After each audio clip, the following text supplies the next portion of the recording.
আজকের গল্প মৃত্যুর পর। রচনা ডক্টর গৌরী দে।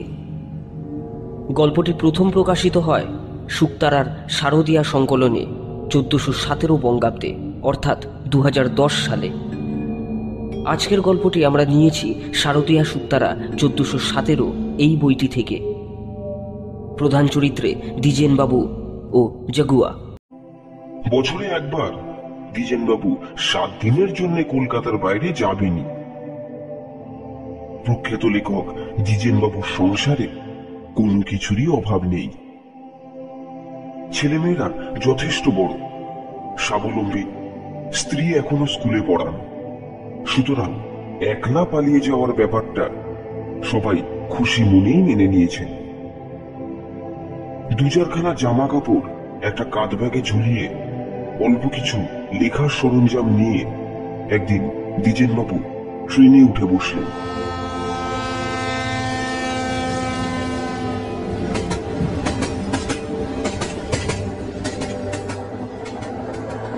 গন্তব্যস্থল কারমাটার।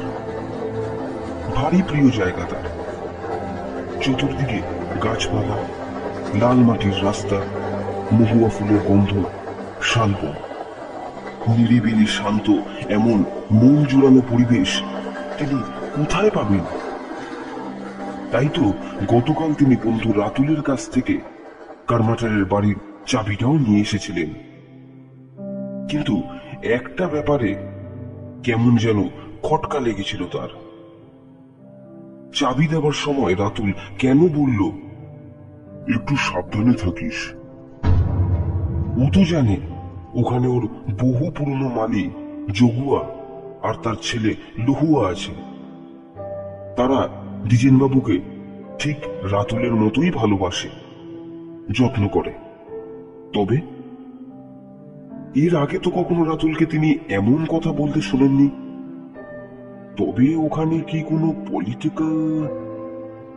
যাকে আর ভাবতে পারেন না দ্বিজেনবাবু।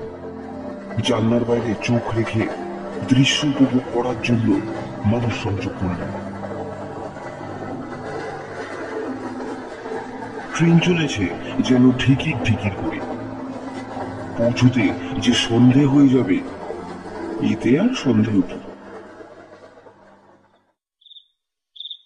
টর্চ হাতে নিয়ে ট্রেন থেকে নেমে তিনি জগুয়াকে খুঁজতে লাগলেন। প্রত্যেকবার তো খবর পেয়ে জগুয়া স্টেশনেই থাকে। রাতুল আগে ভাগে ফোন করে সব ব্যবস্থা করে রাখে। টেলিফোনটা রয়েছে একেবারে ড্রয়িং রুমের ভেতর। তাহলে কি ওরা টেলিফোন শুনতে পায়নি? না ফোন খারাপ? না, অপেক্ষা করে লাভ নেই। দ্বিজেনবাবু স্টেশন থেকে বেরিয়ে গ্রামের পথ ধরলেন। দুদিকে গভীর দিঘি, মধ্যিখান দিয়ে একটা গাড়ি যাবার রাস্তা। এই পথ দিয়ে খুব ধীরে ধীরে এগোতে থাকলেন দ্বিজেনবাবু। কান খাড়া করে রইলেন।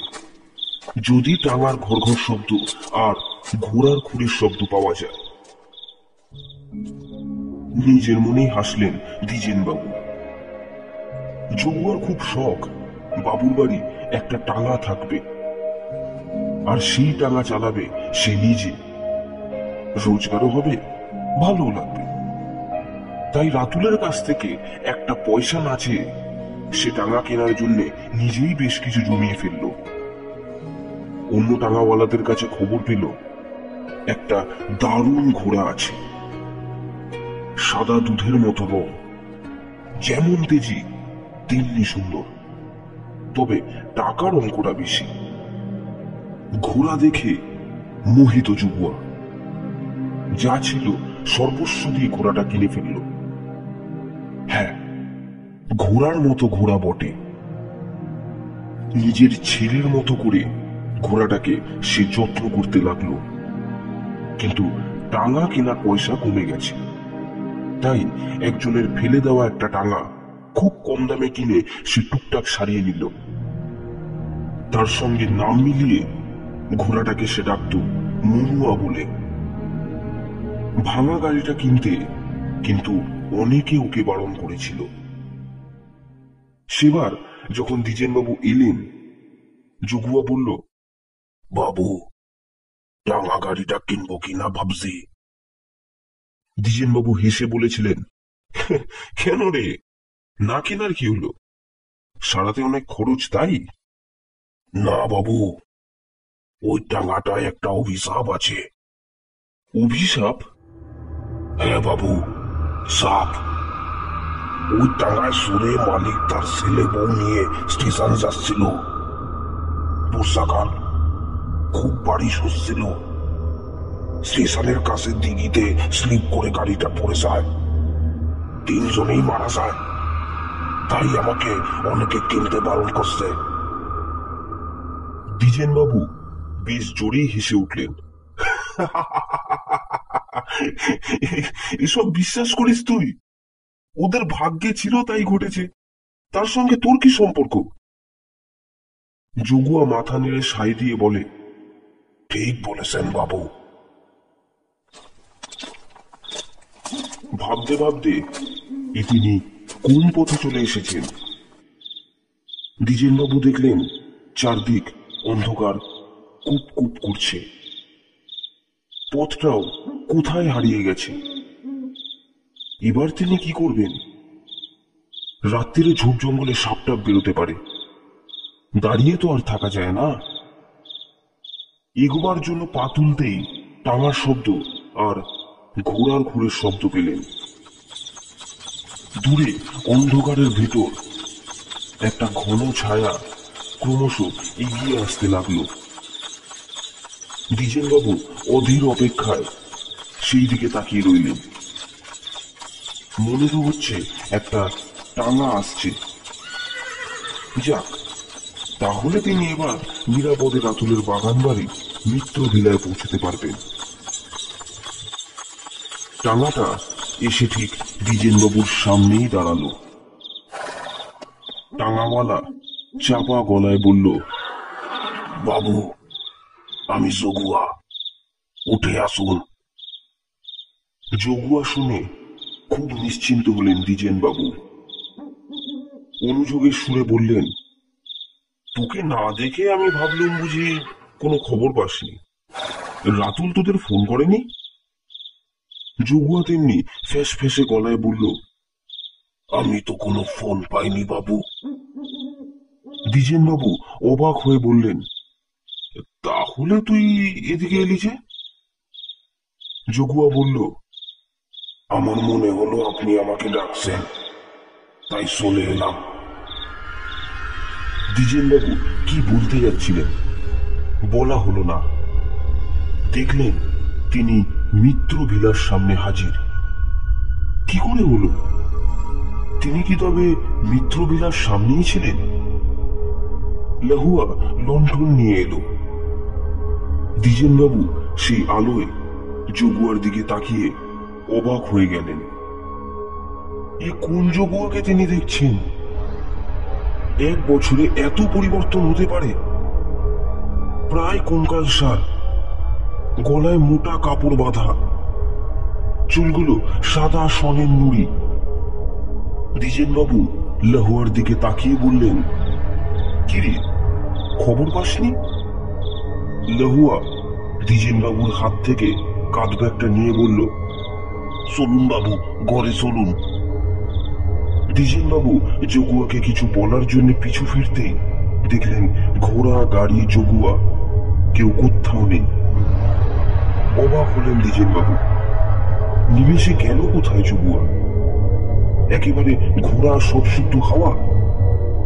ফিরে তাকালেন লাহুয়ার দিকে। লাহুয়া বলল, আপনি এখন বিশ্রাম নিন বাবু, চলুন ঘরে চলুন।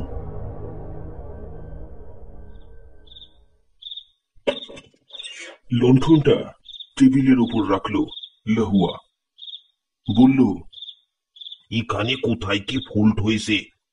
কাল থেকে আলো বন্ধ, আপনার একটু কষ্ট হবে। দ্বিজেনবাবু বললেন, কষ্ট কি রে? কলকাতার আলো দেখে দেখে তো চোখ ধাঁধিয়ে গেছে। আমি তো এটাই চাইছিলাম মনে মনে। লাহুয়া একটু হেসে বলল, রাতে কি খাবেন বলুন? মুরগা আর রুটি? তাই তো খাই, তবে হ্যাঁ, জগুয়ার হাতের বিখ্যাত নরম তুলতুলে চাপাটি চাই। লহুয়া দাঁড়িয়ে থাকে। কিরে, কি হলো? যা, তাড়া দিলেন দ্বিজেন বাবু। ভালো করে খানা বানা।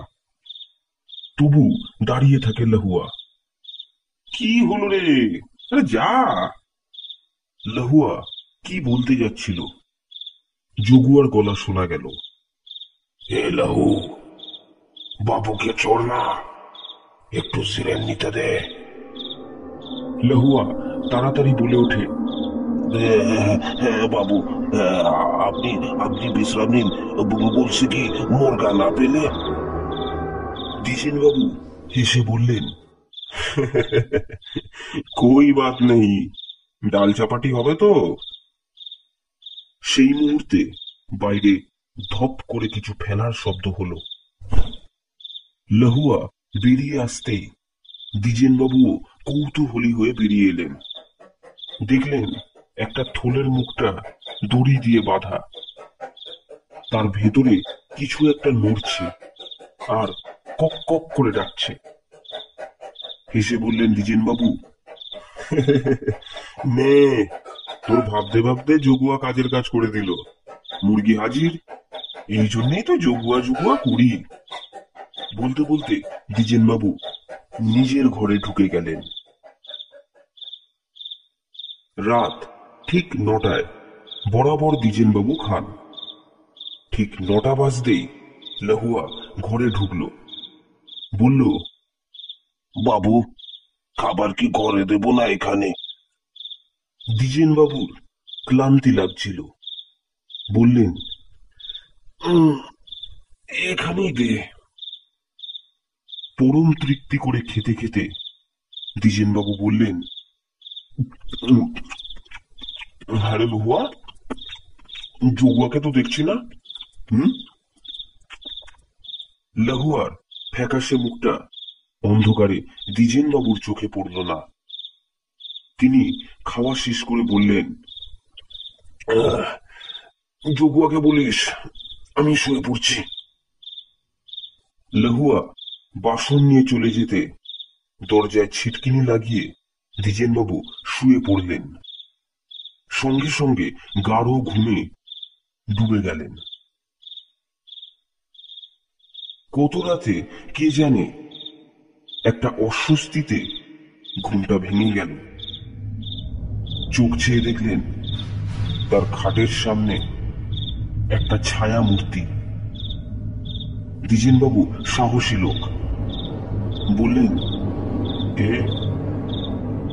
ছায়ামূর্তি বলল, জগুয়া বাবু, আপনার নিম্বু পানি। হাতের গ্লাসটা দ্বিজেন বাবুর দিকে এগিয়ে দিল জগুয়া। দ্বিজেন বাবুর বরাবরের অভ্যাস, খাবার পর এক গ্লাস লেবুর শরবত খান। জগুয়া এখানে এলে নিয়ম করে সেটা দেয়। দ্বিজেন বাবু অত্যন্ত খুশি হয়ে ঘুম চোখেই বললেন, দে দে, এই জন্যই ঘুমটা ভালো হচ্ছে না।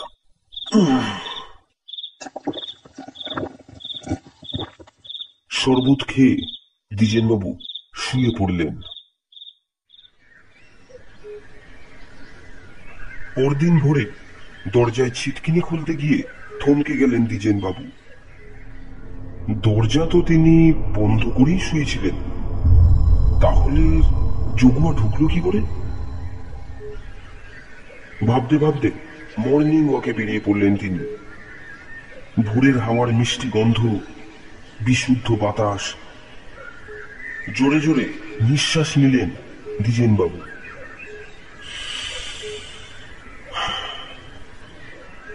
তারপর একটু হাঁটাহাঁটি করে বলরামের চায়ের দোকানের দিকে এগিয়ে গেলেন। বলরাম সবে ঝাঁপ খুলছিল। দ্বিজেন বাবু ডাকলেন, কিরে বলরাম, কেমন আছিস? চা হবে তো? আরে বাবু, আপনি কবে এলেন? এই তো কাল রাতে। বলরাম এক দৃষ্টি দ্বিজেনবাবুর দিকে তাকিয়ে বলল, এবার কোথায় উঠেছেন বাবু? দ্বিজেনবাবু বেঞ্চের ওপর আরাম করে বসে বললেন, কোথায় আবার উঠবো? আমার তো ওঠার ওই একটাই জায়গা। মৃত্যু বিনা? আটকে উঠলো বলরাম। নিশ্চয়ই। কেন এমন ভান করছিস যেন ওখানে উঠে আমি খুব ভুল করেছি? বাবু, বলরামের গলায় একটা ভয়ের সুর শুনে রীতিমতো অবাক হয়ে গেলেন দ্বিজেনবাবু। বললেন, কি ব্যাপার বলতো? বলরাম বলল, আপনি কাল রাত্রে ওখানেই ছিলেন? ছিলাম তো। জগুয়া লহুয়া কত যত্ন করলো। কি যত্ন করলো? জহুয়া? বলরাম হাত জোর করে দ্বিজেনবাবুকে অনুরোধ করে, বাবু, আমার কথা শুনুন। আপনি আজই কলকাতায় ফিরেছেন। ও বাড়িতে আর একটা রাতও কাটাবেন না। কি বলছিস বলরাম? তোর কি মাথা টাথা খারাপ হয়ে গেল নাকি? দ্বিজেনবাবু রীতিমতো ধমক দেন ওকে। ইতিমধ্যে আরো দু একজন গ্রামের লোক জড়ো হয়েছে। বলরামের কথায় ওরাও সাই দিয়ে বলে, হ্যাঁ বাবু, বলরাম ঠিকই বলেছে। দ্বিজেনবাবুর সন্দেহ হয়, এসবের মানে কি? তিনি ভ্রু কুঁচকে বললেন, বলরাম, আমাকে সব খুলে বল, কি হয়েছে? বলরাম বলল, টানা হওয়ার পর জহুয়া ইদানিং রোজ স্টেশনে যেত ট্রেন ধরতে। ভালো রোজগারও হতো। ওর তেজি ঘোড়া দেখে অনেক সবই ওর টাঙাতেই উঠত। গাড়িটা একটু নড়বড়ে ছিল, তার উপর মনে হয় কেউ ওকে হিংসা করে ওর চাকার একটা স্ক্রু ঢিলা করে দিয়েছিল। এসব অবশ্য আমাদের ধারণা, কোনো সঠিক প্রমাণ আমরা পাইনি। কদিন ধরে প্রচন্ড বৃষ্টি হচ্ছিল, গ্রামের কাঁচামাটি পেছন হয়ে গেছে। কোনো টাঙা আলা বেরোয়নি দুর্যোগে। জহুয়া কিন্তু ঠিক বেরিয়েছে। স্টেশনের আগেই লেভেল ক্রসিং। দূর থেকেই সেটা খোলা দেখে জহুয়া ঘোড়া ছুটিয়ে দিল। যেখানেই হোক ওটা নামার আগেই ক্রসিং ফেরাতে হবে। কাছে আসতেই হঠাৎ সিগন্যাল পড়ে গেল, রাস্তা বন্ধ হয়ে গেল। কিন্তু তেজি ঘোড়ার রাশ টেনে ধরলেও পেছন রাস্তার ঘোড়া হঠাৎ বাধা পেয়ে সামনের পা দুটো উপর দিকে তুলে পিঠ সামলাতে চেষ্টা করলো, কিন্তু পারল না। গাড়ি সদ্য নিয়ে পড়ে গেল দিঘির ভেতর। আসোয়া! বলরাম থামতেই উত্তেজিত দ্বিজেনবাবু বলে ওঠেন, হ্যাঁ হ্যাঁ, জগুয়া, বলো কি হলো তার? বলরাম চোখ বন্ধ করে শিউরে উঠল, বলল, জহুয়া সিটকে পড়লো ট্রেন লাইনের উপর, আর ঠিক সেই মুহূর্তে ট্রেনটা ক্রসিং পার হল জহুয়ার শরীর পিছে। আমরা যখন খবর পেয়ে বৃষ্টি থামতে ওখানে গেলাম, দেখলাম ও। বলরাম আরেকবার আটকে উঠল, বলল, জহুয়ার কাটা মুন্ডটা পড়ে আসে রেল লাইনের ধারে। দ্বিজেনবাবু উত্তেজিত হয়ে বলে ওঠেন, তার মানে জগুয়া? সবাই বলল, হ্যাঁ বাবু, কিন্তু জগুয়া ও বাড়ির মায়া আজও কাটাতে পারেনি। এখনো রোজ সন্ধ্যেবেলা স্টেশনের পথে ওর টাঙার চরচর শব্দ আর ঘোড়ার করে আওয়াজ শোনা যায়। কতদিন আগে এটা হয়েছে? দ্বিজেনবাবু যেন কিছুতেই নিজের চোখ কানকে বিশ্বাস করতে পারছিলেন না। ওরা বলল, এই তো 4-5 মাস আগে বর্ষাকালে। দ্বিজেনবাবু টলমলো পায়ে মিত্র ভিলায় ফিরে গেলেন। লহুয়াকে ডেকে সব কথা জানতে চাইলেন। সব শুনে লহুয়া একটা কথাও বলতে পারে না, কেবল বাবু বাবু বলে কাঁদতে লাগলো। প্রচন্ড সাহসী দ্বিজেনবাবু ঠিক করলেন সেই রাতটাও তিনি জাগবেন, জগুয়ার সঙ্গে দেখা করবেন। খাওয়া দাওয়া সেরে রাতে বিছানায় শুয়ে তিনি অপেক্ষা করতে লাগলেন। রাত 12টার পর একটা ছায়ামূর্তি তার খাটের পাশে এসে দাঁড়ালো। তার হাতে শরবতের গ্লাস। আজও দ্বিজেনবাবু নিজের হাতে দরজা বন্ধ করে শুয়েছেন। জগুয়ার অশরীরী আত্মার তাতে কোনো অসুবিধা হয়নি ঘরে ঢুকতে। জগুয়া ফ্যাঁস ফ্যাঁসে গলায় বলল, বাবু, নিম্বু পানি। বালিশের তলা থেকে জোরালো টর্চটা বের করে নিমেষের মধ্যে জগুয়ার মুখের উপর আলো ফেললেন দ্বিজেন বাবু, আর সঙ্গে সঙ্গে অজ্ঞান হয়ে গেলেন।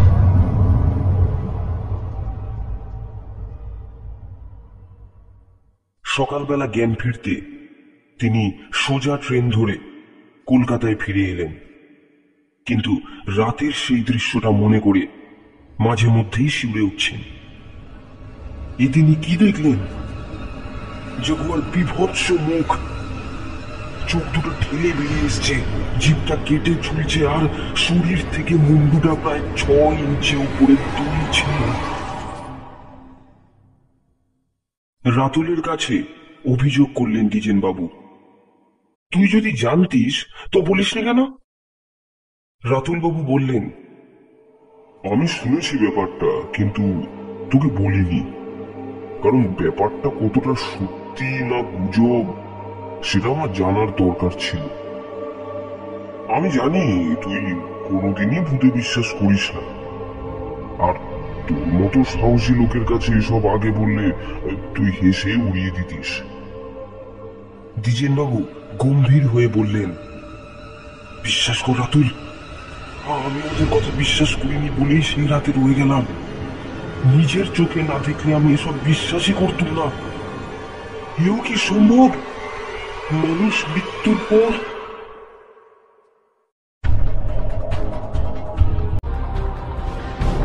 শুনছিলেন মৃত্যুর পর। রচনা ডক্টর গৌরী দে। গল্প পাঠে ও গল্পের সূত্রধর রূপক। দ্বিজেনবাবু, জাগুয়া, লাহুয়া এবং রাতুল বাবুর চরিত্রে রূপক। বলরামের ভূমিকায় শুভাশিস। পরিচালনা, পরিবেশনা, শব্দগ্রহণ, আবহ সঙ্গীত এবং স্পেশাল এফেক্টসে রূপক। আজকের মতো আমাদের অনুষ্ঠান এখানেই শেষ। আগামী দিনে আরও নতুন রহস্য ও রোমাঞ্চক গল্প নিয়ে হাজির হবে।